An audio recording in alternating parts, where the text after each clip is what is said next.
Gorka, ¿estás? Sí, estoy. Perfecto. Bueno, pues buenas tardes a todos y bienvenidos a la ponencia de Talento para el Futuro sobre la configuración territorial del Estado actual, sus virtudes, deficiencias y la necesidad de contrapesos como forma de oposición activa. Este encuentro está enmarcado en la dinámica de trabajo del Grupo de Instituciones, Política y Democracia de Talento para el Futuro. Talento para el Futuro, para los que no lo conozcan, es un think tank joven que pretende fundar un pacto generacional sobre distintas materias. En concreto en este apartado, pues analizamos distintas instituciones del Estado, cómo funciona la política y la democracia española. Pues yo me llamo Enrique López, soy abogado y soy facilitador del subgrupo de instituciones, desde el cual estamos estudiando distintas instituciones del Estado, la jefatura del Estado, la configuración territorial del Estado y la estructura de los tres poderes del Estado. La semana pasada tuvimos la ponencia sobre esta temática. Y bueno, para analizar la configuración territorial, hemos decidido traer a estos ponentes de lujo a los que doy la bienvenida y paso a presentar. Gorka Maneiro, Esperanza Gómez, Guillermo Díaz. Gracias por venir y estar con nosotros. A vosotros. Gracias. Gracias. Un placer. Bueno, comenzando por Gorka, él es exdiputado de UPyD y analista político. Es miembro de ACT Group, una firma internacional de asuntos públicos, relaciones internacionales, formación de líderes y solidaridad internacional. Es autor del libro No apto para fanáticos, donde narra su experiencia política en el Parlamento Vasco de 2009 a 2016 y en UPyD de 2007 a 2016. Gorka, bienvenido. Muchas gracias, un placer. Bueno, Esperanza Gómez es profesora titular de Derecho Constitucional de la Universidad de Sevilla desde 2011. Se doctoró con una tesis titulada Las Cortes Generales en la jurisprudencia del Tribunal Constitucional. Ha escrito 3 libros y más de una veintena de artículos científicos y en su faceta más política fue portavoz adjunta de Podemos Andalucía en la legislatura de 2015 a 2018, senadora de designación autonómica desde febrero de 2019 hasta octubre de ese mismo año, fecha en que renunció a su acta para embarcarse en la conformación de Más País Andalucía, organización de la que es coordinadora general desde hace pocas semanas. Esperanza, bienvenida. Muchas gracias, encantada de estar aquí. Y por último, Guillermo Díaz es licenciado en Derecho y colegiado como abogado no ejerciente en el Colegio de Abogados de Málaga. Ha trabajado en la gestión de grandes complejos de exhibición cinematográfica. Ha escrito 2 libros de historia antigua y participa desde hace décadas en programas de radio hablando de cine y de historia, centrado en la parte de historia militar. Y en su faceta más política es diputado de Ciudadanos por la circunscripción de Málaga en el Congreso desde el año 2015. Guillermo, bienvenido, gracias por estar con nosotros. Gracias, Enrique. Bueno, por explicar un poco la dinámica de esta ponencia, primero voy a lanzar una pregunta que tendréis que hacer una reflexión de 2-3 minutos y tras esto a cada uno de los ponentes le formularé una pregunta para que se pueda explayar más de 5 o 10 minutos y tras su contestación, tras su ponencia, por decirlo de esta manera, el resto de ponentes podrá replicarles y él a su vez podrá contestarles, algo así como casi como una pregunta parlamentaria con réplicas. Si os parece, y tanto para la pregunta inicial como para las subsiguientes, empezará Gorka, seguirá Esperanza y cerrará Guillermo. ¿Vale? Muy bien. Muy bien. Vale, pues comenzamos. La pregunta sería que me hagáis una reflexión rápida sobre la configuración territorial actual del Estado. ¿Empiezas tú, Gorka? Muy bien. Bueno, yo creo que hay que reformarlo, hay que cambiarlo. Llevamos más de 40 años de democracia. Gracias a la Constitución de 1978, pues hemos disfrutado de un periodo que nos ha traído muchas cosas buenas. Por supuesto, democracia, convivencia, libertad, etcétera. Distribución también del poder político como consecuencia de lo que se señala en la Constitución española, pero también se ha demostrado con el pasar de los años que este Estado autonómico crea desigualdad, crea disfunciones. Es decir, no hemos conseguido crear un país de ciudadanos más libres y más iguales, sino que en muchos casos la desigualdad ha crecido, ¿no? Por lo tanto, yo creo que habría que impulsar una serie de reformas políticas, institucionales y constitucionales, y en concreto habría que reformar el título 8º de la Constitución española, ya digo, para garantizar la igualdad. Por poner solamente 2 ejemplos, ¿no? No es normal que un país, en este caso España, no recaude impuestos en una parte de su territorio, ¿no?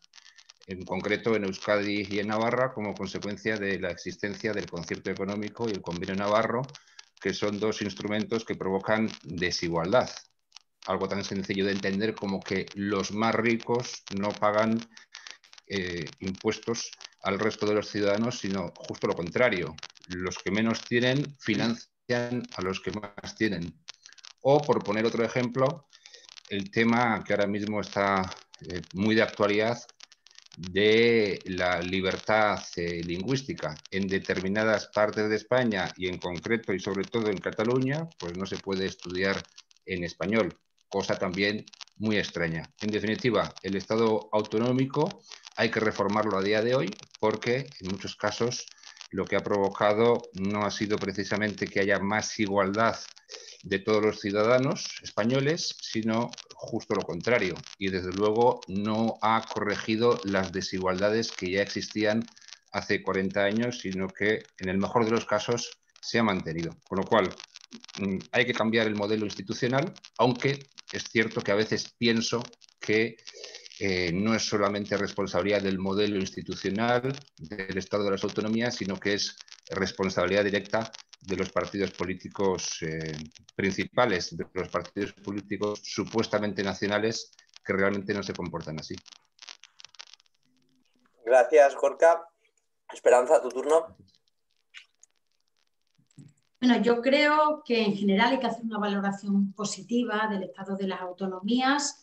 Es verdad que con algunos problemas que ya ha señalado Gorka, pero yo creo que estos 40 años se saldan con un proceso de centralización que ha ido de la mano de la democratización. Es decir, es muy difícil entender en este país democracia sin descentralización. Y en ese sentido me parece que es positivo. También lo es en la búsqueda de un estado del bienestar, del estado social, que se ha creado sobre todo pues, al albur de las competencias autonómicas. Ahora bien, yo creo que es innegable que en los últimos años el sistema ha mostrado agotamiento. Creo que necesita de reformas profundas y hace falta básicamente pues, mayor cooperación entre los diversos niveles territoriales y creo que en la pandemia se ha visto claramente.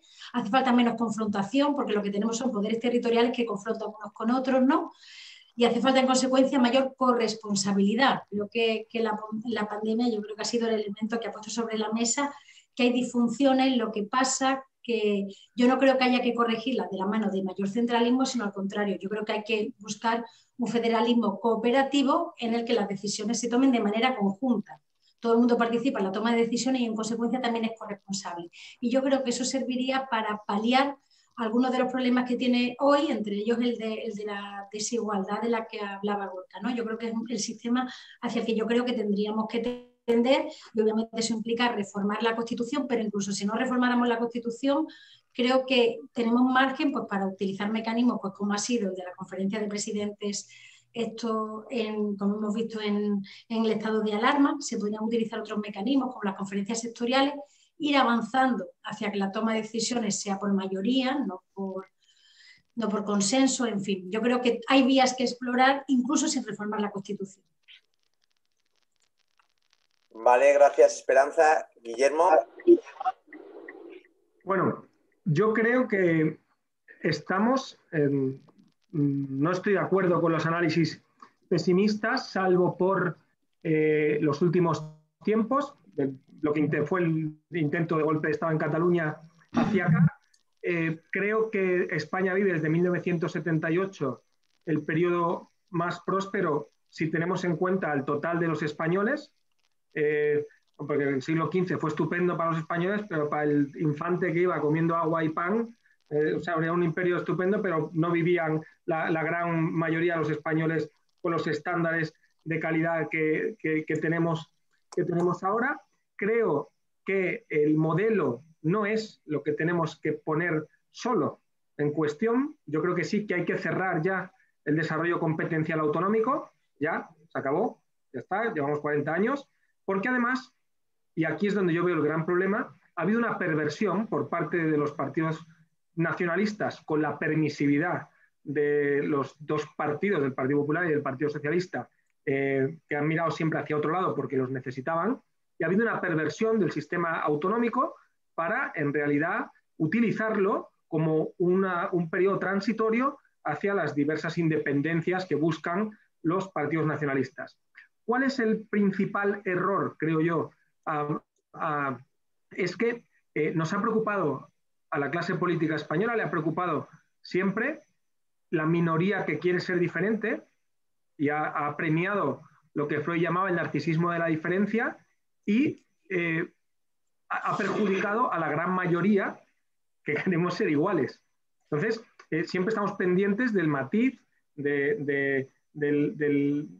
y no de lo que nos equipara y de lo que los une. Y me parece que el federalismo es una idea que se saca muchas veces como solución a la situación actual y a los anhelos nacionalistas, no sería más que cambiar el nombre o el armazón, pero el federalismo, por definición, equipara, iguala. Y el nacionalismo no quiere ser igual.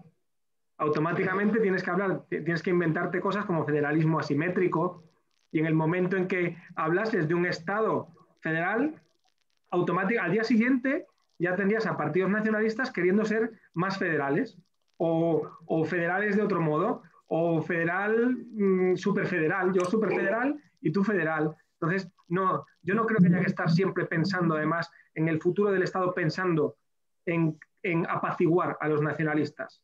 Yo creo que el Estado tiene que equiparar a sus ciudadanos y utilizar los mecanismos que existen ya en nuestra Constitución, que no han sido utilizados. En materia educativa, de alta inspección educativa, en materia sanitaria, había un Ministerio de Sanidad que estaba absolutamente hueco y se ha visto ahora en la pandemia, para utilizar los mecanismos que tenemos para garantizar esa equidad, pero hay que tener la voluntad de utilizarlos también. Y cuando se pone la cosa muy mal, estaba el artículo 155, que se ha visto también. Gracias por vuestras reflexiones iniciales. Comenzamos ahora con las preguntas más largas, por llamarlo de esta manera. Empiezo contigo, Gorka. Gorka, la existencia de distintas competencias entre comunidades autónomas, como por ejemplo lo que has mencionado antes de las haciendas forales en Euskadi y Navarra, ¿amenazan el principio de igualdad interterritorial? Claro, es evidente, ¿no? Se ha roto la igualdad en España.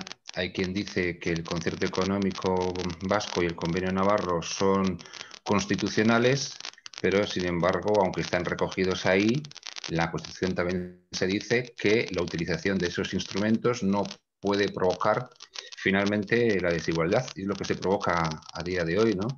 La desigualdad más flagrante. Como decía antes, en este caso concreto, resulta que los ciudadanos o de los ciudadanos más ricos o aquellos territorios más ricos de España, resulta que no aportan a la solidaridad interterritorial. Por lo tanto, efectivamente, es una de las cuestiones que habría que cambiar con una reforma constitucional para suprimir, porque es un asunto prácticamente medieval, ¿no? No puede ser que en el año 2020 todavía sigamos hablando de derechos históricos de determinados pueblos frente a todos los demás ciudadanos españoles. Esto no puede ser, y esto hay que cambiarlo. ¿Y cómo se cambia? A través de una reforma de la Constitución española. Como decía bien Guillermo, no tenemos que pensar demasiado en lo que los nacionalistas pueden desear en un momento determinado. Yo por eso en un primer momento no los he mencionado, ¿no? Salvo como problema. Tenemos que pensar en qué modelo de país queremos y a partir de ahí los principales partidos políticos ponerse de acuerdo para impulsar esas reformas. El asunto es que algunos de esos grandes partidos políticos son muy conservadores, o todos ellos, en el sentido de que quieren dejar todo básicamente como está. Y lo único que hacen es cambiarlo para dar la razón o dar más competencias a los partidos políticos nacionalistas. Y esto es un grave error. Una cosa es que este periodo de 40 años haya servido para profundizar, por supuesto, en la democracia, y otra cosa muy distinta es tratar de relacionar, digamos, descentralización con democracia, en el sentido de que cuanta más descentralización, más democracia. No, hay países muy centralizados, hay países jacobinos que son perfectamente democráticos, ¿no? Y donde además se garantiza mucho mejor la igualdad. En Alemania, por ejemplo, a pesar de que es un Estado federal, pero es un Estado federal igualitario. Y también en Francia, a pesar de que es un Estado centralista, o quizás por eso, es un Estado donde se garantiza más la igualdad. En este caso no, en este caso tenemos cada vez más desigualdad. Ya digo, el problema es no tanto los nacionalistas, sino los partidos políticos supuestamente nacionales que al final se han terminado comportando como si fueran nacionalistas. Me refiero a PP y PSOE, porque en el caso de algún otro como Podemos, pues directamente es un partido político nacionalista más en la mayoría de las partes de España, ¿no? Con lo cual, pues reformar la Constitución, reformar el Estado de las Autonomías sin ningún tipo de miedo y centralizar, claro que sí, ¿por qué no algunas competencias, ¿no? ¿Por qué no se puede centralizar educación o sanidad o fiscalidad con ese objetivo, ¿no?, de garantizar más igualdad y más bienestar para todos? Yo creo que esto podría hacerse si hubiera voluntad política y si los partidos políticos llevaran a cabo esa reflexión, y luego que las comunidades autónomas gestionaran estas competencias en sus diferentes regiones. Por supuesto que sí, pero que la competencia pudiera ser del Gobierno de España, yo creo que podría ser una cosa muy interesante y una cosa muy buena para el conjunto del país, ya digo, para garantizar más igualdad y más bienestar para todos. Lo que tenemos no es tampoco un Estado federal, es más un Estado confederal, ¿no? Porque podríamos hablar de un Estado federal cuando el gobierno central tiene unas determinadas competencias claras y el resto de comunidades autónomas tienen una serie de competencias, todas las mismas, también meridianamente claras, ¿no? Pero en este caso, pues no sucede así. Resulta que en función de la comunidad autónoma donde vivas, pues puedes tener más o menos competencias y más capacidad de aprobar determinadas leyes que terminan rompiendo la igualdad. Y creo que esto es muy injusto. Y para terminar, creo que estas reivindicaciones son muy progresistas y por eso me extraña que la izquierda ante todo esto no diga nada. Porque si alguien debería defender todo esto para que hubiera más igualdad, más solidaridad, más bienestar, si alguien hubiera que suprimir, por ejemplo, cosas ancestrales como los derechos históricos, los privilegios, tendría que ser la izquierda, ¿no? Sin embargo, la izquierda pues calla ante todo esto y es ciertamente algo que a mí me parece muy extraño. Muchas gracias, Gorka, por la reflexión. Esperanza, Guillermo, no sé si queréis matizar algo de lo que ha dicho Gorka. Esperanza. Sí. Luego tú, Guillermo. Vale, a mí me gustaría comentar simplemente algunas cosas, ¿no? Sin ánimo tampoco de polemizar. Me hace gracia, ¿no?, en cuanto hablas de Estado federal o hablas de descentralizar, se habla de hacer concesiones. Creo que se ha dicho que no podemos estar pensando en contentar a los nacionalismos periféricos, digo yo, ¿no? Porque a lo mejor estamos intentando contentar al nacionalismo español, ¿no?, que es otra manera de entender el nacionalismo y que es opuesto, y que me parece que aquí no avanzamos nada si lo que seguimos es en esa confrontación constante. Yo sí creo que en este país es impensable o es inconcebible la democratización que hemos sufrido, el proceso de llegada de consolidación de la democracia sin un nivel de descentralización política. Yo no digo que no sea posible conseguirlo, pero creo que todas las lógicas nos llevan a entender que la toma de decisiones del poder, mientras más cerca del ciudadano o de la ciudadana esté, pues mejor, porque conocerá mejor sus problemas. Luego, la idea esta de recentralizar no va a acabar con ninguno de los problemas. Por ejemplo, el tema de la educación se insiste mucho en la igualdad. Yo me gustaría preguntar de qué tipo de igualdad estamos hablando. Estamos hablando de una igualdad material porque nosotros en Andalucía tenemos unos desequilibrios territoriales brutales y tenemos todo el mismo nivel competencial. Y lo que está claro es que queremos reformar el sistema precisamente para acabar con esa desigualdad. Pero no, yo no estoy pensando en la desigualdad entre territorios, sino en la desigualdad y la distinta capacidad de renta, precariedad, sistema productivo, en todo eso. Con lo cual, no, cuando hablamos de igualdad, ¿de qué hablamos exactamente? De tener todo un Estado uniforme. A mí no me preocupa que haya un distinto nivel de derecho, me preocupa la capacidad que yo tengo de tener un trabajo en unas condiciones dignas, esté en Andalucía o esté en el País Vasco. Ahí sí que puedo compartir algunas de tus reflexiones. Y ya para terminar, y solo puntualizar muy brevemente, ¿no? Siguiendo el argumento de lo que decías de, por ejemplo, la educación, podríamos recentralizar más la educación, por ejemplo, y no acabaríamos con los problemas si no conseguimos que las comunidades autónomas, además de gestionar, de alguna manera se sientan corresponsables o participen en esa futura legislación, en esa competencia. El problema no está tanto en la competición, porque buscar descentralizar competencias es el movimiento opuesto pero creo que tiene el mismo efecto, ¿no? Que si las descentralizamos más. Al final no consigues engarzar la toma de decisiones de manera conjunta, que es lo único que me parecería una cultura federal cooperativa, en el sentido de las decisiones que afectan a las comunidades autónomas se toman en el Congreso y en una Cámara territorial de verdad para que las comunidades autónomas hayan participado de ellas, de manera que la harán suya y no van a utilizar su nivel competencial para jugar a la contra. Y bueno, lo que ha pasado con el estado de alarma, por ejemplo, todo este tiempo, yo creo que es un ejemplo más que evidente de cómo se utiliza el nivel competencial para echar la culpa al otro, cuando en realidad tú también eres responsable. Y luego, si quieres, seguimos para no monopolizar yo el debate. Vale. No, a mí me parece bien, el proceso de descentralización puede ser positivo. Bueno, ¿sí? por llevar un orden, sí, perdón. Le doy la palabra a Guillermo y luego cierras tú este turno, ¿vale? Sí. Vale. Hay una cosa que ha apuntado Gorka que es fundamental, que es que hay que terminar con ese oxímoron, con ese chollo que tiene la izquierda española de poder defender la igualdad de los españoles y a la vez el privilegio territorial. O se defiende una cosa o se defiende la otra. Es imposible, es un oxímoron, el defender las dos cosas. ¿Por qué? Hay una identificación y ahí, vamos, estoy encantado de entrar en el debate con Esperanza en este sentido, en que ella ha hablado automáticamente de nacionalismo español.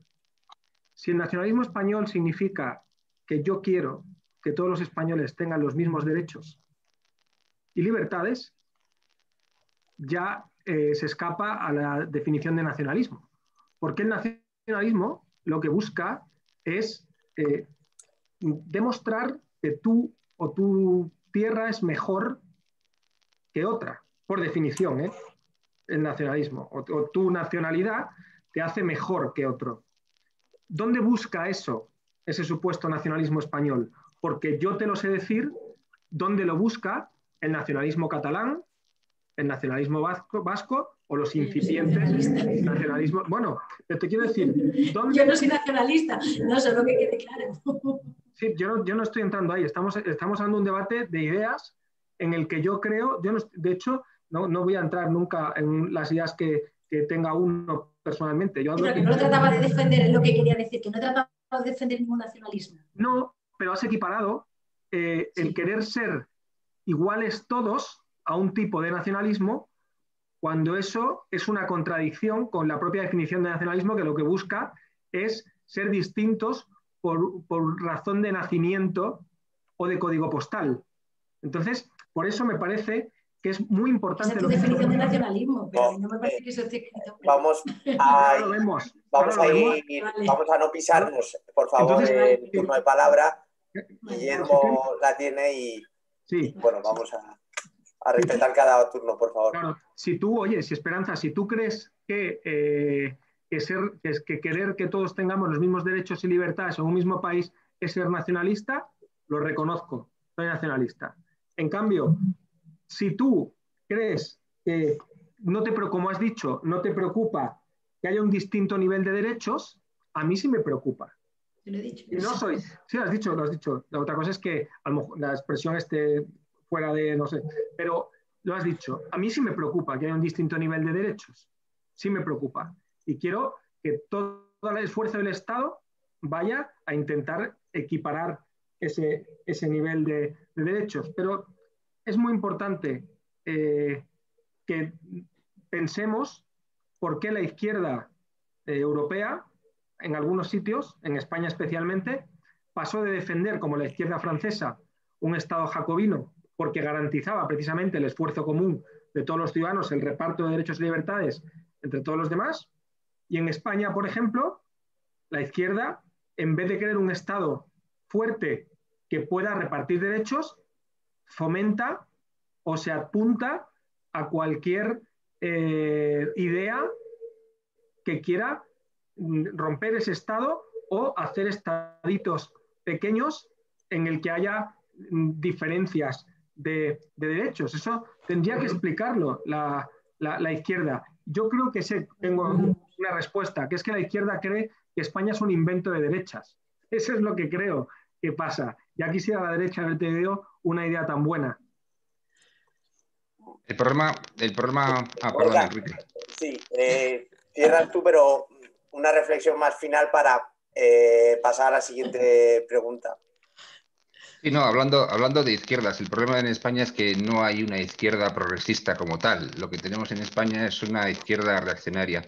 Hay mucha gente que nos gustaría que hubiera una izquierda progresista que defendiera la igualdad y además que lo hiciera y denunciara a su vez lo que son los nacionalismos que pretenden romper el Estado, porque no hay cosa más reaccionaria que cualquier nacionalismo, pero a día de hoy no la tenemos. Tenemos una izquierda reaccionaria que considera que el Partido Nacionalista Vasco, el de los fueros y el de los derechos históricos, pues es un partido político progresista, o que considera que los independentistas catalanes que quieren dividir a los ciudadanos en buenos y malos, pues son también progresistas, o que consideran progresistas a aquellos que consideran que no tienen que pagar más impuestos al resto de los ciudadanos españoles y que por lo tanto lo que pretenden y prefieren es independizarse. No, hombre, no.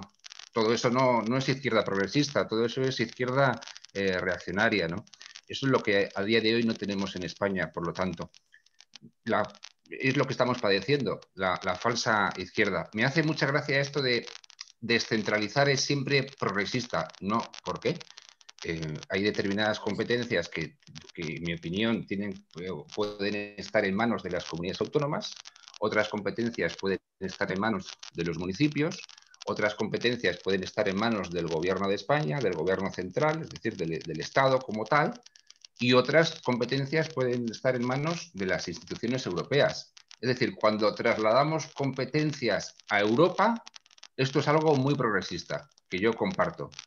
Si reclamamos que algunas competencias pasen de estar en manos de las comunidades autónomas al gobierno central para garantizar la igualdad, resulta que ya somos nacionalistas españoles. Yo no he oído de momento en esta tertulia a nadie defendiendo posiciones de nacionalismo español. A verlo haylo en el conjunto de España, creo que ya sabemos a día de hoy más o menos quién representa ese nacionalismo, pero yo creo que defender la igualdad, defender los mismos derechos, denunciar que las mismas regiones que hace 40 años tenían elevados niveles de paro, hoy siguen teniendo los mismos niveles de paro, porque el Estado actual no ha funcionado en ese sentido para garantizar la igualdad, o denunciar los privilegios económicos, los derechos históricos, no creo que esto sea una cosa de nacionalistas españoles. Yo creo que es algo muy progresista, incluso puede ser considerado de izquierdas, ¿no? En definitiva, yo creo humildemente que a la vista de los acontecimientos y de los hechos, hay que reformar, aparte del comportamiento de los distintos partidos políticos, hay que reformar el modelo de Estado sin complejos, con valentía, para tratar de que pues, todos seamos más iguales en cuanto a derechos. No que todos seamos exactamente iguales en todos los sentidos, no, para que cada uno pueda ser libre a su manera, pueda sentirse como quiera, pero tengamos todos los mismos derechos y si yo, por ejemplo, pues me voy a Cataluña, pues pueda estudiar en español. Y si yo vivo en Navarra o soy ciudadano vasco, como lo soy a día de hoy, pues pague los mismos impuestos que un andaluz.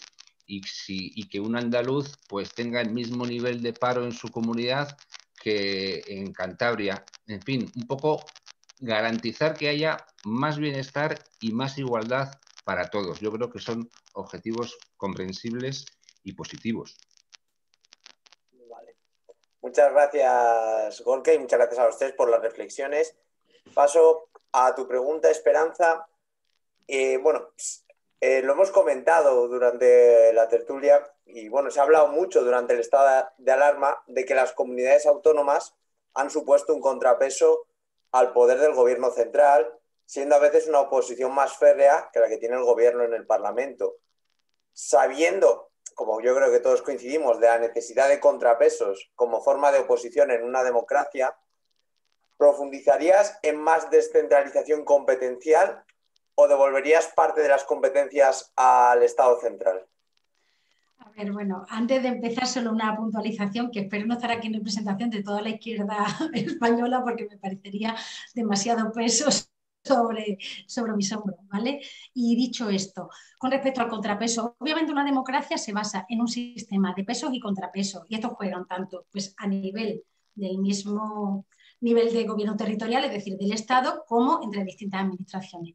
El problema de lo que ha ocurrido en la pandemia, a mi juicio, es que se ha jugado con mucha deslealtad desde la confrontación, es decir, el gobierno central tiene la competencia para declarar el estado de alarma y el Congreso de los Diputados pues va declarando las distintas prórrogas. Las competencias están claras. La ley del estado de alarma, la ley 481, te permite al gobierno de alguna manera tomar el control, ¿no?, de las principales medidas que se adoptan de restricción de derechos, etc. El problema que yo tengo es que entiendo es que este sistema ha permitido que las comunidades autónomas se dedicaran a argumentar o a achacar al gobierno central y si quieres, por gobierno central vamos a hacerlo extensible incluso al Parlamento que ha ido prorrogando una y otra vez, porque ha sido una cuestión estatal.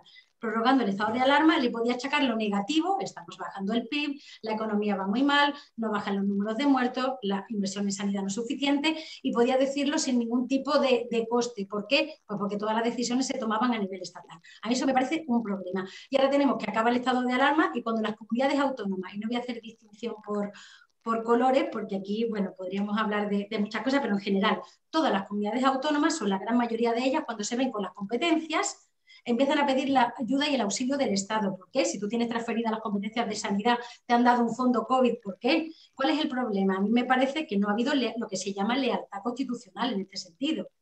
Y ahora volvemos a declarar el estado de alarma y ya nos podemos quejar. No, aquí lo que tendrían es que tomarse las decisiones de manera colegiada y por mayoría, como se hace en democracia. De manera que el estado de alarma adoptar el Estado la decisión, el Estado central, y me parece bien, está así previsto en la Constitución, pero que las comunidades autónomas de alguna manera fueran copartícipes y sobre todo corresponsables, porque aquí los costes, aquí el problema era quién sufría los costes, ¿no? Y de lo que se trata es a quién le echamos la culpa de la caída del PIB y de los muertos de la pandemia. Es tan terrible como eso. Y se está jugando, me parece, a todos los niveles, a hacer política con algo tan tremendo como esto. Es esto y son 40.000 cosas más. Entonces, yo no creo, porque me has dicho, yo no creo que haya dar más competencias, yo creo que es imposible ya casi dar más competencias. De hecho, los procesos de reforma estatutaria, como por ejemplo el andaluz, que sigue en buena medida el catalán, no hay un aumento competencial. ¿Por qué? Porque prácticamente todo lo que se permitía en la Constitución está ya cedido y no se trata de aumentar. Yo quiero incidir más en el funcionamiento interno a la hora de gestionar la toma de decisiones. Yo creo que el federalismo cooperativo iguala, y voy a decir por qué, porque lo lógico es que sean los órganos centrales los que toman las principales decisiones en materia educativa, por ejemplo, que es un tema que yo sí creo que es importante, ¿no?, encontrar cierta capacidad de decisión en los órganos estatales. Lo que pasa que las comunidades autónomas, los estados federales, en este caso federados, participarían de alguna manera en la decisión. ¿Por qué? Porque ellos también la tienen que aplicar, hay que hacerlos corresponsables. Entonces, eso permitiría, no creo que fuera fácil, porque es verdad que toda la culpa no la tiene el diseño autonómico, la tiene también nuestra cultura política o falta de cultura política, si quiere. Pero yo sí que creo que las comunidades autónomas no se pueden pasar el día, por ejemplo, pidiendo mayor número de competencias, pidiendo más transferencia de recursos, pero sin imponer impuestos, por ejemplo. Eso me parece que es una disfunción del sistema que hay que mejorar. Yo no creo que todo pase por mayor descentralización. Creo que se adoptan mejor las decisiones cuando en un mundo global en el que no nos podemos olvidar de la Unión Europea, todo lo que sea hacerte más pequeño es absurdo en un mundo globalizado. O sea, yo no creo que haya que hacerse más pequeño, hay que hacerse más grande. Lo que pasa es que hay que buscar mecanismos y lo que decía Gorka, que aunque parezca que estamos muy encontrados en nuestras posiciones, no lo estamos tanto. Todo lo que tiene que ver con la posición de algunas comunidades autónomas, ¿no?, y cómo han desarrollado su nivel de competencias tiene que ver con un sistema en el que la relación es bilateral, Estado-comunidad autónoma, y ha permitido a comunidades autónomas que tenían una representación parlamentaria llamativa para lo que es su extensión, negociar y participar con el gobierno de la nación y a cambio pues, de mejoras para su territorio que los demás no veíamos. Yo qué voy a decir como andaluza, la población más poblada con un índice de desigualdad terribles. A mí me gustaría que eso se nos aplicara a todos, con lo cual con esas disfunciones nunca vamos, o sea, sobre esa cuestión solo puedo estar de acuerdo. También quiero que todos tengamos igualdad de derechos y igualdad de oportunidades, es en lo que yo estoy pensando, pero no pienso en la uniformidad, es decir, yo creo que el nacionalismo para mí los problemas de los nacionalismos es la idea de que tiene que ser algo estático que te imponen desde una determinada concepción y no te puedes salir de ahí.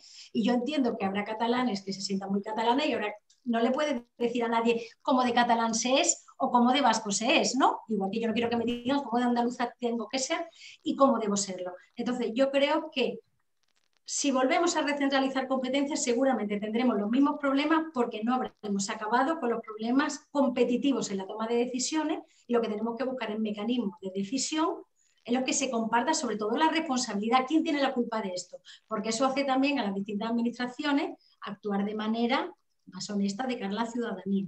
No sé si me he explicado ni si me he extendido mucho, perdón. No, está muy bien, Esperanza. Ha sido muy didáctico, se nota que eres profesora. Gorka, Guillermo, ¿quién queréis replicar a lo que ha dicho Esperanza? Bueno, no, me ha gustado la intervención de Esperanza, me ha gustado, creo que ha dicho cosas interesantes, ¿no? Incluso ha llegado a decir que cree que no es preferible descentralizar más, teniendo en cuenta que al principio su primera intervención ha defendido descentralizar más, es posible que al final del debate defienda incluso la centralización de algunas competencias. No. Esto en bromas. No, pero sí, no, me ha parecido muy, muy interesante. Yo también lo he pensado, ¿no? Esto de las comunidades autónomas quieren cuantas más competencias mejor y luego cuando tienen que gestionar determinadas cuestiones graves o que, digamos, en fin, traen problemas, resulta que entonces piden responsabilidad al gobierno de España. No, eso no. O sea, un Estado claro, con competencias claras, donde en cualquier momento se sepa cada competencia en qué nivel se encuentra y con todas las consecuencias. Efectivamente, si las comunidades autónomas tienen determinadas competencias, pues tendrán que ejercerlas. Lo que no puede ser es un Estado, un país donde el gobierno central no pinte nada, ¿no? Y a veces parece que en España nos ocurre un poco esto, parece que está produciendo un vaciamiento del Estado, ¿no? Parece que somos 17 países en lugar de uno solo. Yo no quiero una España una grande y libre ni cosa parecida, ¿no? Pero hombre, tampoco quiero 17 países en pequeñito, ¿no? Teniendo en cuenta el mundo globalizado en el que nos encontramos. Yo creo que eso ahí yo creo que nos podríamos encontrar. Y para terminar, lo del federalismo cooperativo está bien, en teoría está o podría estar bien, pero habría que concretar más. Es decir, el federalismo habría que definir qué competencias están en manos del gobierno central y cuáles estén en manos de las comunidades autónomas. Claro, eso habría que concretarlo, porque podría ser un federalismo cooperativo, cosa que yo incluso defendí en su momento, en la época de UPyD, porque lo llevamos en el programa, pero con una serie de competencias que ahora mismo están en manos de las comunidades autónomas y que pudieran estar en manos del gobierno de España. Yo creo que el federalismo es sobre todo la igualdad, pero lo que no puede ser es el confederalismo ni el federalismo asimétrico, que es lo que estamos sufriendo hoy en día. Y por supuesto todo este guirigay, todo este lío de las comunidades autónomas peleándose unas con otras o peleándose cada una de ellas con el gobierno de España y a la vez los partidos políticos peleándose entre ellos, pues es una cosa que no se corrige cambiando ni la Constitución ni el modelo de las autonomías. Muchas gracias, Gorka. Guillermo. Hay una cuestión que yo creo que se ha dicho poco y yo he analizado bastante el tema porque soy portavoz de Sanidad y me ha tocado toda la pandemia cubrir, o sea, participar en las comparecencias del ministro, de ella, y he podido ver desde el principio cuáles eran los fallos y también os digo, echando la quiniela el lunes muchas veces, por ser muy, muy honesto. Pero el gran problema que hemos tenido y incide mucho, o sea, es un ejemplo demoledor para el problema que tenemos en España y para lo que estamos hablando del desarrollo competencial, cómo se ha entendido, es que cuando empezó la pandemia no había un Ministerio de Sanidad. Se había confundido la descentralización con el desmantelamiento de un Ministerio de Sanidad. Tanto es así que a Podemos, en la negociación del gobierno, le ofrecieron el Ministerio de Sanidad y dijeron que no lo querían porque era, por utilizar un término escolar, una María. Era un ministerio vacío de competencias. Paréntesis, que me digan a quién de Podemos tengo que agradecer la visión política. Cierro paréntesis. Entonces, una vez empezó la pandemia, es verdad que existían unos protocolos y unos mecanismos de cómo afrontar una situación así, pero no había medios. O sea, estaba la teoría, pero, por ejemplo, Sanidad Exterior, controlar los aeropuertos, tenía 120 enfermeros y enfermeras. 120 para todos los aeropuertos de España. Era una cosa testimonial. Eso es lo que no puede ser. Eso es lo que no nos podemos permitir como Estado, porque aquí se ha pretendido, uno, se trató la pandemia del coronavirus al principio como una crisis de comunicación, porque no se lo tomaron en serio, se subestimó absolutamente. Por eso el 8M, y por eso yo no creo en las teorías de la conspiración, ni creo en la maldad de un gobierno, no lo creo, no sé que no es así, pero sí creo en subestimar un peligro y que tu interés te haga no ver determinadas cosas. Eso creo que ha pasado. Una vez el gobierno empieza a asumir su responsabilidad y a ponerse en marcha con esto, las comunidades autónomas, algunos partidos políticos desde los gobiernos de las comunidades autónomas empiezan a hacer oposición al gobierno y decir que no, que ellos quieren, tal. Yo os invito al azar a que veáis alguna de las comparecencias de partidos, sobre todo con un marcado carácter territorial o nacionalista, para que veáis lo que pedían al gobierno en medio de una pandemia. Está ahí. Y empezaron a pedir que el gobierno actuase, que hiciera cosas, pretendiendo que el virus comprendiera la administración española. Es decir, que un virus de una pandemia, que el pan griego, ya sabéis lo que significa, entendiera de si aquí pasa a Murcia, está en Andalucía, está en Huelva. O sea, hemos hecho unas cosas un poco raras al principio. ¿Qué ha pasado después? El coste de imagen de confinar a la gente. ¿Quién asume ese coste? Y entonces empezó a regatear con eso también. Nadie quería pedir el estado de alarma. No, hágalo usted. No, hágalo usted. Hazlo tú, que a mí me da la risa. Eso ha sido también lo que ha pasado en este último periodo. Por eso nosotros, en nuestro caso, optamos por pedir directamente el estado de alarma en toda España a la vez.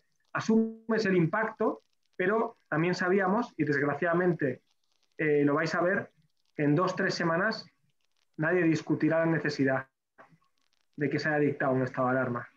Entonces, la poca honestidad y sobre todo el sacrificar todo al marketing y a los tiempos mediáticos, al minuto de televisión, a lo que dice la teoría comunicativa, supeditar todo a eso nos hizo empezar con muy mal pie como país la gestión de la pandemia.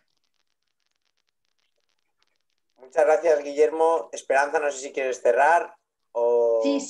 Sí, yo más que nada puntualizar, porque a lo mejor cuando yo he hablado, que me sigo reiterando en lo que he dicho al principio, como no podía ser de otro modo, cuando he hablado de que hacía un balance en general positivo del estado de la autonomía, aunque le veía fallas y cosas que había que arreglar. Cuando yo he hablado de transitar hacia un estado federal o hacia un federalismo cooperativo, creo que lo que se me ha podido entender, ¿vale?, es que yo estaba pidiendo más competencias. Yo estoy hablando de modificar el modo de gobernanza. Estoy hablando de modificar la manera de tomar decisiones. ¿Y eso puede suponer que algunas competencias pueden estar mejor en los órganos centrales? Claro, porque si al final conseguimos de verdad ensamblar los distintos niveles de toma de decisiones, las decisiones más importantes va a recuperarlas la federación. federación. Lo único que es que las comunidades autónomas, en vez de estar pidiendo una a una y en otro sitio, van a tener un órgano, sea al estilo del Bundesrat o como queráis, donde se pueden sentar en igualdad de condiciones, que eso es fundamental, y se pueden sentar y decidir también, bueno, pues esta ley de educación, contenidos, se debate en el Congreso y ahora llega al Senado, o como lo llamemos. Y aquí nosotros también tenemos algo que decir. En el momento que salga de aquí, esta ley es de todos, no es del Estado central, no es de la Federación. La hemos tomado entre todos. No creo que los distintos diseños constitucionales modifiquen radicalmente la cultura política, pero creo que ayudan a ir cambiándola poco a poco. Y a nosotros, y todo a lo que aludía Guillermo al final, son problemas de falta de cultura política, a mi juicio, que poco tienen que ver con el sistema competencial, se dan en muchos niveles y por otras circunstancias. Pues muchas gracias, Esperanza. Vamos a cerrar el turno de preguntas así largas, por llamarlo así, con Guillermo. Y luego se ha comentado algo en el chat. Luego creo que vamos en tiempo, vamos bien. Yo creo que habrá un turno de preguntas para que por orden, pues el que quiera la formula por escrito y el que no, pues pide la vez y se le da la vez y la pregunta abiertamente. Bueno, Guillermo, te quería preguntar, hemos asistido a actos de deslealtad institucional desde poderes autonómicos, amparándose muchas veces en diferencias culturales e identitarias. ¿Cómo podemos conjugar la diversidad cultural que hay en España con el hecho de mantener una identidad y proyecto común? No confundiendo lo que es la cultura. Bueno, mira, te voy a decir rapidísimo, nunca se me había ocurrido decirlo tan corto. No confundiendo la fuente de los derechos. Quiero decir, los derechos no emanan del pasado, ni de una batalla, ni de si eras austracista o Borbón en la guerra de sucesión. Los derechos no salen de ahí. Los derechos tampoco salen de las piedras, ni del musgo. Salen de la Constitución. Si tú tienes eso claro, sabrás que tu cultura, tu pasado o el pasado de tu comunidad, porque aquí también hay mucha gente que se comporta como si fueran mediums, que estuvieran viviendo la batalla de Rocroi, tú tienes que tener muy claro que el pasado te ha llevado hasta aquí, pero tus derechos vienen del presente, del aparato legal que tenemos, de la Constitución, de las leyes actuales. Si tú tienes claro eso, no existirá esa confusión entre, no habrá una fricción de convivencia entre lo que es tu cultura, tu pasado, tu historia, tu lengua, con tus derechos y libertades. Es que son cosas diferentes. Estos protegen a esa cultura, a esa lengua, y que tú puedas hablarla, leerla y sentirla, si se puede sentir una cultura. Entonces, pero nunca que de tu cultura y de tu idioma surja un derecho. Los derechos son tuyos. Aunque no quieras hablar en tu vida ningún idioma, tienes derechos. Aunque no quieras saber nada de tu pasado, tienes derechos por ser español y europeo. Entonces, esa falacia del falso dilema está muy bien. Esto surge, yo creo que el primero que hace esto en la edad moderna es Milosevic, y consiguen generar un estado de deuda moral de todos con una parte. Es decir, generan un victimismo artificial, te inventas una historia, la cambias y te pones en situación deudora con respecto a los demás. Ejemplo en España, 1711, guerra de sucesión y Barcelona, que cambió 2 veces de bando, por cierto, se opone a que sean los Borbones quienes reinan, Felipe V gana, hace los decretos de nueva planta y estos ahí inventan un agravio a partir del cual surgen derechos. Eso, como nadie discute la raíz de los derechos, en los debates, yo soy muy partidario del debate político, tratar estas cosas, y lo hago cada vez que puedo. Tratar estas cuestiones que son fastidiadas de comunicar, muy difícilmente encajables en esta época de redes sociales de 140 caracteres, de un minuto televisivo, pero hago lo que puedo y lo intento, porque os prometo que estoy todo el día muchas veces hablando de cosas en el Congreso, pues que a veces son raras y a veces no funciona, pero creo que hay que hacerlo. Entonces, si tienes en claro de dónde salen los derechos y la gran diferencia que hay entre un sistema de derechos y libertades y una historia, una cultura o un idioma, si tienes bien claro esas dos cosas, no debería haber problemas. ¿Y qué tenemos que hacer? Desde los poderes públicos, desde la enseñanza y de todo esto, enseñar que son dos cuestiones distintas. Una protege a la otra, pero son distintas y una no genera a la otra. Muchas gracias, Guillermo. Gorka, si quieres participar, y luego Esperanza. No, brevemente para decir que Guillermo pues lo ha explicado muy bien y ha quedado perfectamente claro y estoy de acuerdo con él. Y añado, aunque quizás no haga falta, que, a ver, España es muy diversa, pero también Cataluña es muy diversa y el País Vasco es muy diverso y Andalucía también lo sois o lo son.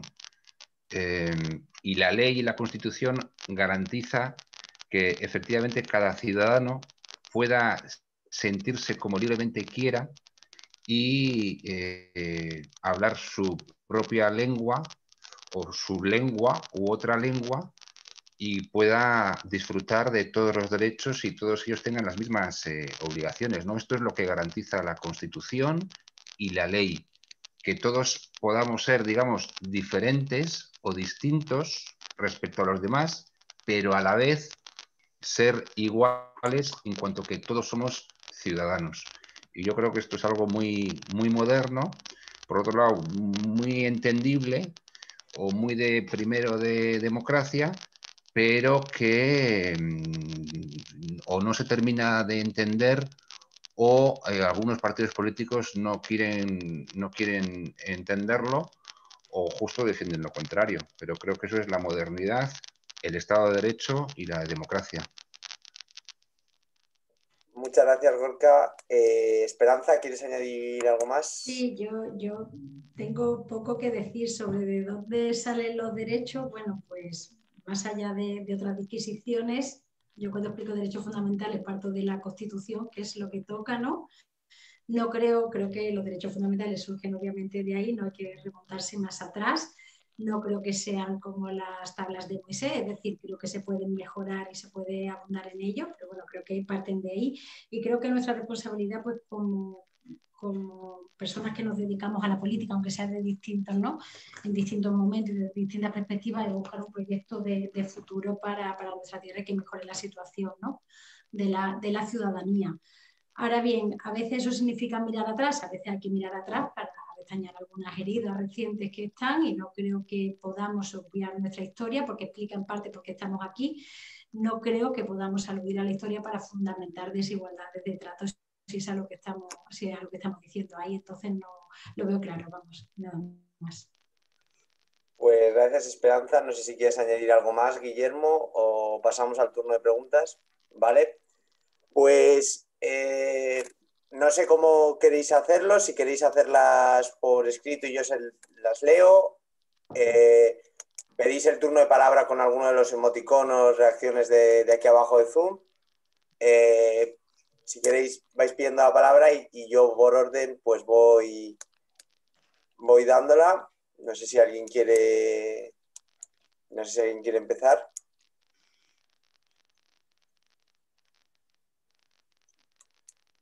Vale. Pues Marian. Y bueno, si alguien más quiere hacer alguna pregunta, pues que se sienta libre. Pues Marian, tu turno. Bueno, muchas gracias por participar y por todos vuestros puntos de vista y cómo lo habéis expuesto, ¿no? Yo quería quizás aportar una cosa y luego hacer una pregunta. Y es que no paro de escuchar, ¿no?, el tema de colaborar, de co-crear, además desde que estamos en la pandemia, ¿no? Parece que justo iba a pasar la pandemia y íbamos a estar ya en un mundo color de rosa en el que todo iba a ser co-creación y colaboración. Pero claro, hay que tener en cuenta que para colaborar y co-crear hay que tener la voluntad abierta, ¿no? Que me parece que es como lo fundamental, que hablamos siempre de colaborar y de co-crear y al final si no hay una voluntad abierta que es como el problema que tenemos, ¿no? Que parece que nadie mira por el bien común y que cuando, o sea, me lo planteo porque quizás cuando pensamos en una reforma, parece que como que nos centramos en la reforma de la estructura territorial, ¿no? Cuando creo que también ha salido aquí en el debate, ¿no? Que da igual cómo lo llamemos o cómo nos queramos organizar, que si no tenemos la voluntad abierta a mirar por un bien común, eso no va a ser posible. Y da igual que nos llamemos pues un conjunto de pues eso, Estado federal o lo que es que le podemos dar la vuelta como queráis, que eso da igual que no va a funcionar, ¿no? Entonces, nada, muy brevemente compartir que, bueno, yo soy andaluza, pero estuve viviendo un tiempo en Cataluña y bueno, es un tema, el tema del nacionalismo catalán es un tema que me toca de cerca, ¿no? También porque me sentí además como bastante mal, ¿no? Viviendo allí, además estuve en Gerona y, en fin, como que era un poco complicado, ¿no? Tengo una amiga que su pareja es catalán y es nacionalista, ella es extremeña, se han ido fuera de España, el motivo real es porque, vamos, él me ha confesado que hay ya como un núcleo duro de independentistas que también están ya muy disgustados con, digamos, con la frustración de no haber conseguido, ¿no?, la independencia, con lo cual se están yendo fuera de España con la intención de crear comunidades de nacionalistas catalanes fuera de España y un poco alimentar como este sentido, ¿no? La cuestión es que yo tuve una conversación con él desde un punto de vista de verdad de escuchar, ver qué puntos ciegos yo podía tener y ya como diciendo, mira, si los políticos no tienen la voluntad de poder arreglar este problema, a ver si entre los ciudadanos, ¿no?, que al final somos los que lo sufrimos, nos ponemos a dialogar y vemos qué cosas podemos hacer en común, ¿no?, para solucionar este problema. Me llegó a decir que nada más que yo decirle, intentar solucionar el problema, le creaba rechazo, él no quería solucionar el problema y solamente me decía que, claro, yo le planteaba, pero a ver, si conseguís el nacionalismo, tened en cuenta que ya no es solo el resto de España, que dentro de Cataluña hay un 50% que no quiere el independentismo, o sea, y son vuestras familias, vuestros familiares. Te quiero decir que esa brecha social y ese dolor no se va a solucionar. Y él me decía que daba igual, que por lo menos ahora le tocaba sufrir al otro 50%. O sea, cuando estamos hablando de algo que parte de un odio y de un sentimiento que nada tiene de racional, ¿no? Claro, es muy difícil hablar de, por ejemplo, como comentaba Guillermo, de tener muy claro de cuál es la fuente de los derechos. Es que me parece que sí, que racionalmente podemos poner encima de la mesa muchas ideas, pero que es que hay un problema como muy, muy, muy arraigado y que quizás deberíamos de afrontar de otra manera. Y ya para terminar, al hilo de esto, yo trabajo con organizaciones, ¿no? Y entonces veo que hay nuevas formas de organización, porque de hecho casi todos los problemas sociales que tenemos es un problema de organización, de cómo nos relacionamos entre nosotros. Siempre en las organizaciones como que se va un poquito por delante, ¿no? Entonces, hay ya modelos que, bueno, todavía en España son raros, pero bueno, por ejemplo, yo ahora mismo vivo en Santander y en Cantabria hay una empresa de la hostelería que ya tiene un modelo de estos novedosos que se basa en una gobernanza compartida, ¿no? Y en una toma de decisiones muy en inteligencia colectiva, ¿no? Y en este tipo de cosas, ¿no? Del poder distribuido, digamos, que puede parecer una falacia, pero que existe y se lleva a cabo. Pero la cuestión es que ahí, más que nunca, y aunque el poder esté distribuido, hace falta un liderazgo, pero diría que es casi más importante que en una organización con una estructura jerárquica. Entonces, yo muchas veces me planteo, es que hace falta que surja un liderazgo que pueda inspirar con una visión conjunta de país, que es lo que no tenemos. Entonces, ¿de qué manera, no? Porque yo también me siento como, muchas veces hablamos o también se ha dicho, ¿no? Yo creo que hay una mayoría en España que, digamos, que quiere velar por el bien común y que quiere construir y que tiene una idea de lo que queremos construir, pero como somos, digamos, somos una mayoría, pero claro, somos muy heterogéneos, ¿cómo nos organizamos? Es que no nos podemos organizar y tampoco tenemos voz desde los partidos políticos que se supone que velan por el bien de todos, ¿no? Con lo cual es como decir, bueno, ¿de qué manera ya, y ya lanzo la pregunta, nosotros, por ejemplo, en el grupo de democracia dentro de Talento para el Futuro, claro, viendo un poco, ¿no?, la frustración de decir, bueno, ¿y cómo lo hacemos y cómo tal? Porque al final depende del poder político, que tampoco está por la labor, y estamos como una frustración aquí brutal. ¿De qué manera podemos hacer por velar por que se vele por el bien común, ¿no?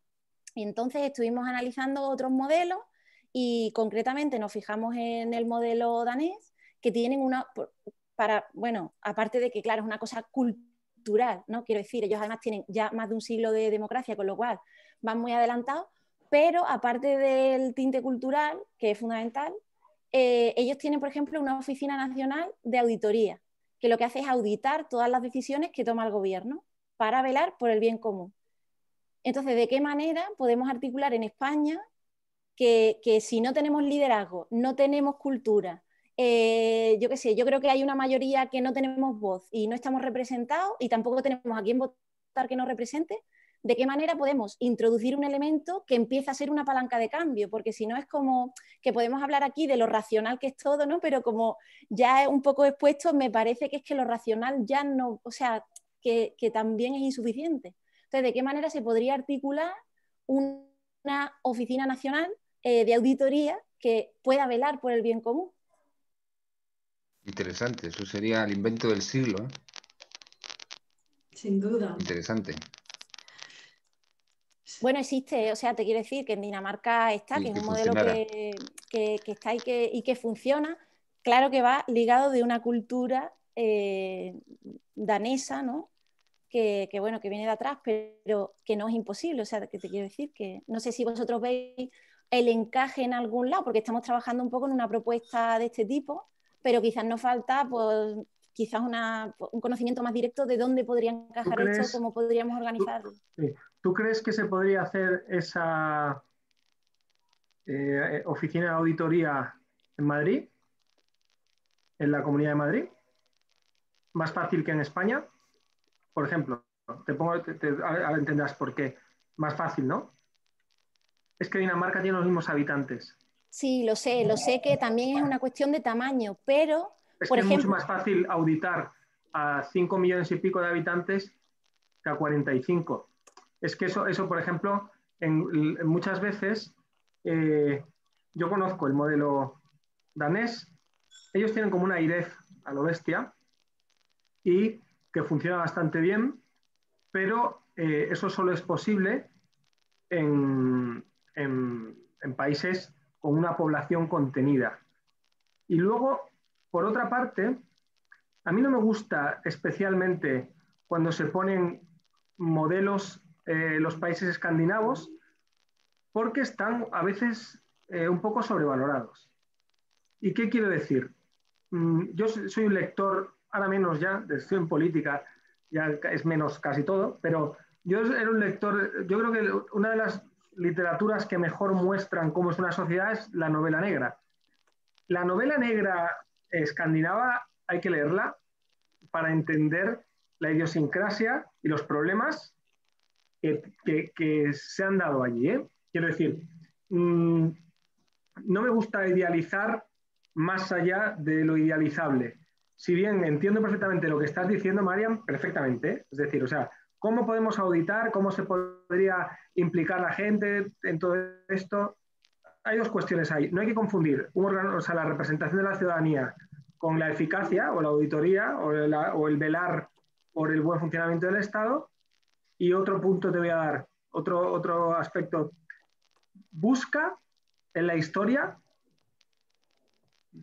no de España, de cualquier país, en el presente, no me vale hablando del pasado, en el presente, documentos que digan qué clase política más magnífica tenemos, qué suerte tenemos con nuestros políticos. Porque, y si lo encuentras, un documento, me refiero del presente, que conviva con el político del que está hablando en eso, y si lo encuentras, me lo mandas. ¿Qué te quiero decir? Que es verdad, no estamos, España tiene una crisis institucional del copón, tiene fuerzas políticas ahora que se está polarizando todo mucho, el alt-right ha entrado también en España con fuerza, hay pulsiones occidentales globales que están sacudiendo todo el tablero con mucha fuerza, pero, es decir, la situación es peor, pero nunca la ciudadanía en democracia está encantada con sus políticos. El mejor momento de valoración por poner un tío que siempre se pone como ejemplo de buen político y tal, de Winston Churchill, me parece que era un 6 y pico, que también puntuaban sobre 10. Y después de parar a los nazis, con su empecinamiento y sus altibajos, que volvió locos a todos sus adversarios porque era un poco ciclotímico, perdió las elecciones.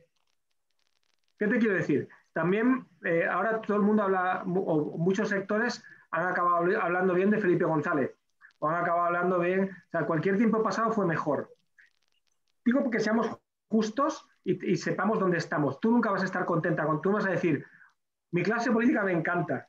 Es muy difícil, porque la autocrítica también hace avanzar a las democracias. Ser muy crítico es connatural con las democracias y calzarte al político de turno y poner a otro es sano también en democracia.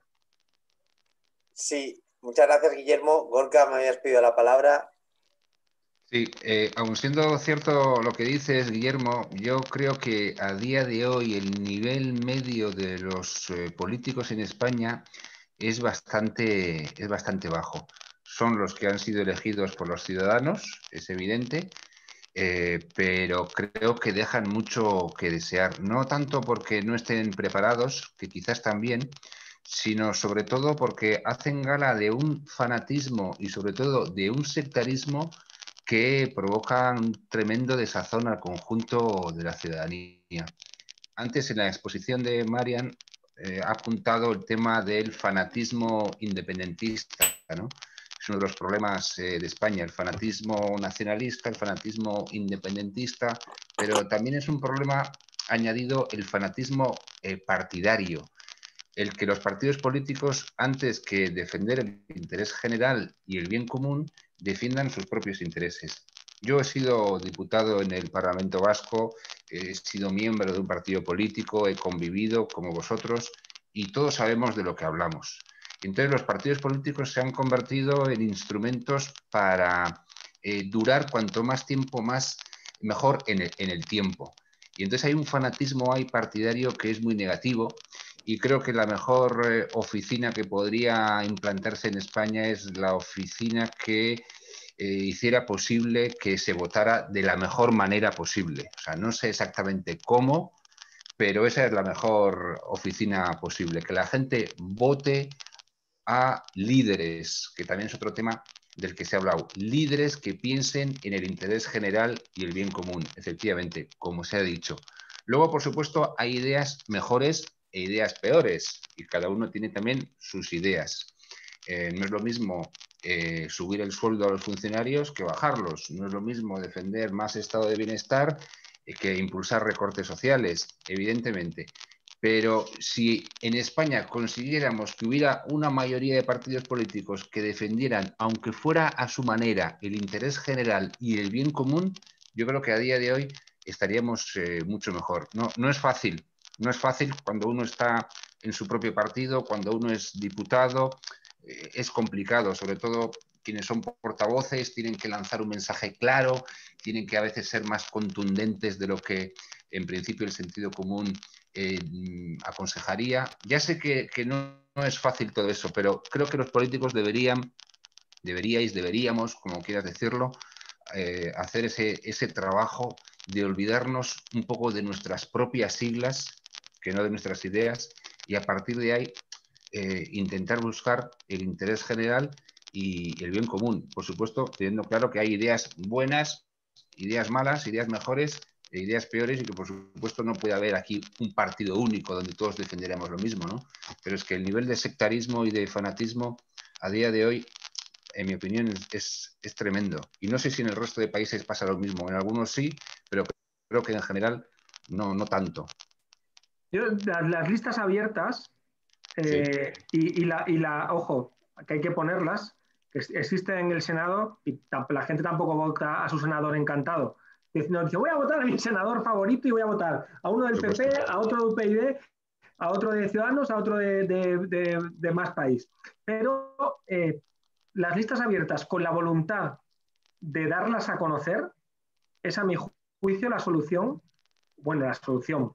Cambiaría mucho el paradigma, porque tú defenderías, que eso se ve en Estados Unidos, y si veis una serie de cualquier tipo, tienes que ganarte al senador de Wisconsin y ya puede ser del Partido Republicano, que como le toques las narices al sector maderero de Wisconsin, el senador no te apoya. Entonces, yo creo ahí con Gorka, las listas abiertas y su implementación, o sea, enseñarle a la gente lo que es las listas abiertas, no porque la gente sea inculta, sino porque no la ha sabido nunca de manera práctica y movida en España, podía ser, porque eso quitaría fuerza a los partidos, algo que yo creo que sería bueno. Esperanza, no sé si quieres intervenir. Un minuto solo, no, yo iba a decir que a mí me parece que la clase política es reflejo de la sociedad de cada momento. No creo que los políticos sean o seamos, no sé, mejores o peores pues que la sociedad, en épocas en las que la ciudadanía es menos, a lo mejor, exigente, ¿no?, a la hora de exigir responsabilidades a su clase política, pues a lo mejor suceden cosas que parecen más escandalosas. Yo, en definitiva, creo que nos falta cultura democrática porque llevamos solo 40 años, ¿vale? Quiero pensar que nos faltan aprendizajes democráticos, que hay cosas que no se pueden perdonar, y como no se perdonan es no volviendo a votar, quiero decir, siendo más crítico, utilizando el Parlamento para lo que se tiene que utilizar, utilizándolo para hacer control parlamentario de verdad y no para salir en el telediario 2 minutos y lanzar un corte y un tuit.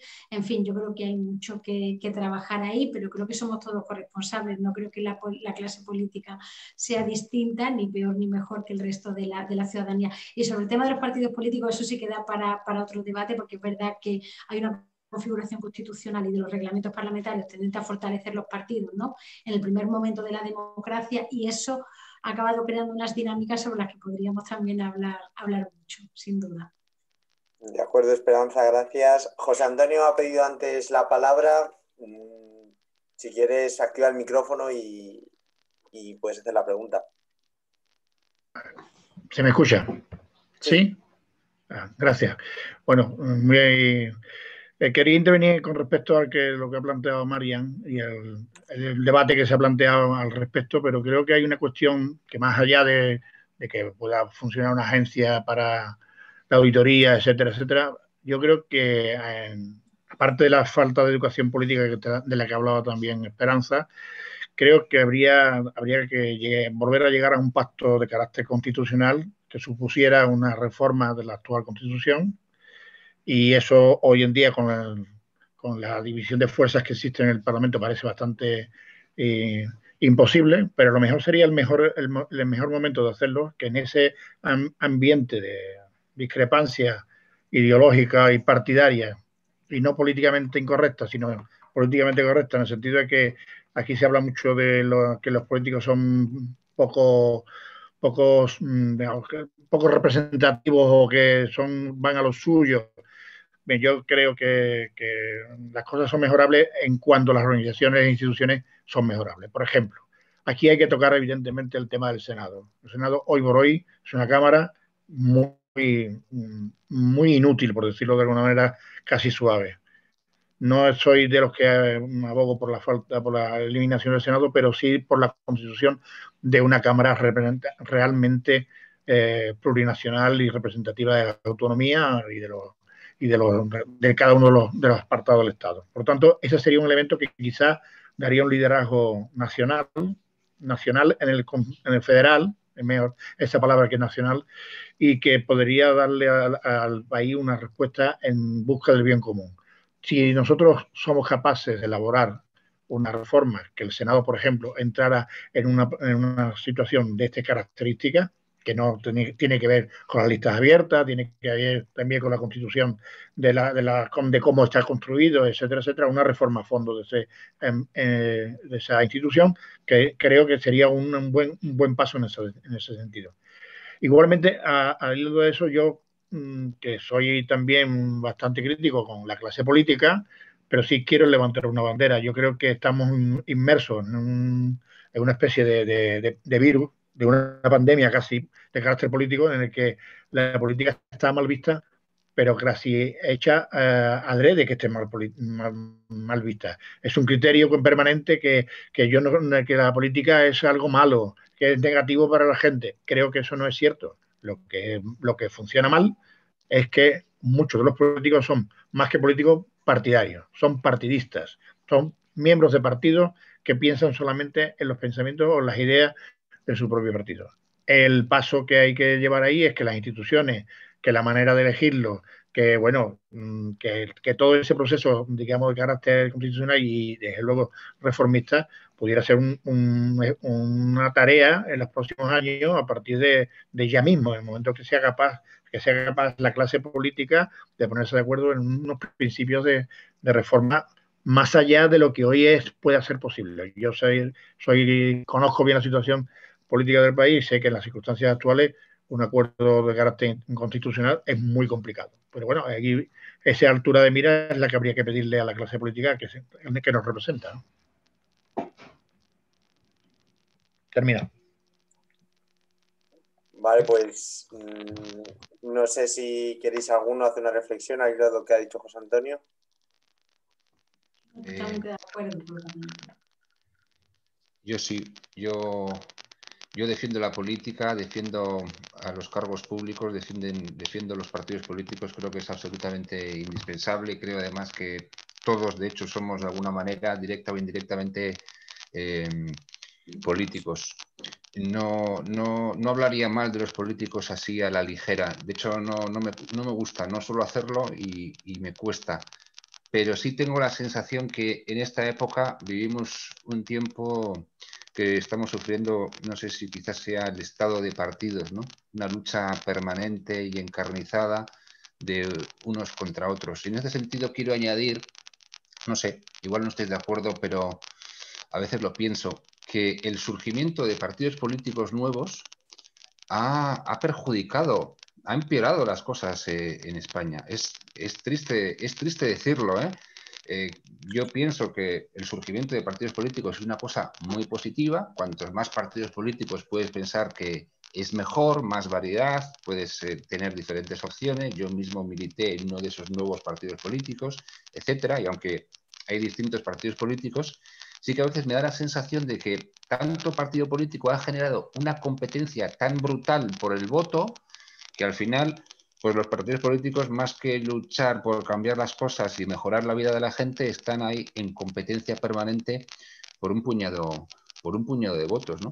Y no lo sé, es un poco triste decirlo. Creo que haya muchos partidos o distintos partidos políticos es algo muy bueno, ¿no? Pero en este caso, pues me da la sensación que casi estamos peor que hace 10 años. Y en cuanto a las reformas, efectivamente, va un poco unido a esto.